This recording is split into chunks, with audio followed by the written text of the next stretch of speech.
മദ്യമൊക്കെ അടിച്ച് hang out ആണെങ്കിൽ പിറ്റേ ദിവസം രാവിലെ ഇതിൽ മൊത്തം ഒന്നും കുടിക്കേണ്ട ആവശ്യമൊന്നുമില്ല. കുറച്ചെടുത്ത് കുടിച്ച് കഴിഞ്ഞാൽ കംപ്ലീറ്റ്ലി നിങ്ങൾ അങ്ങനെ ഒരു ഹാങ് ഔട്ട് പ്രശ്നം ഉണ്ടെന്നേ നിങ്ങൾക്കറിയില്ല. അതല്ലെങ്കിൽ സിമ്പിളായിട്ട് പറയുകയാണെങ്കിൽ നിങ്ങൾ ഭയങ്കരമായിട്ട് ടയേർഡായിട്ടിരിക്കുന്ന സമയത്ത് വേറെ എന്തെങ്കിലും കാര്യങ്ങളൊക്കെ ചെയ്യണമെന്നൊക്കെ ഉണ്ടെങ്കിൽ ഇതുപോലത്തെ ഒരെണ്ണം കഴിച്ചാലും മതി.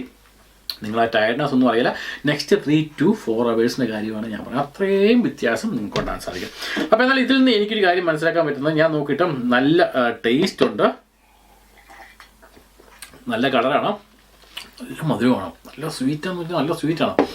നിങ്ങൾ ഉദ്ദേശിക്കുന്നതല്ല, അത് നല്ല നാവിലോട്ട് ഇങ്ങനെ ഇറങ്ങി കഴിയുമ്പോൾ ആ ഒരു ഫ്ലേവർ, ആ ടേസ്റ്റ് എന്ന് പറഞ്ഞാൽ കിട്ടുന്ന സാധനമാണ്. അപ്പോൾ അങ്ങനെ നോക്കുവാണെങ്കിൽ ഈ മോൺസ്റ്റർ എനർജി ഡ്രിങ്ക് എനിക്ക് ഇഷ്ടപ്പെടും. ഇനി നിങ്ങൾക്ക് ഇഷ്ടപ്പെടുമോ എന്ന് എനിക്കറിയില്ല.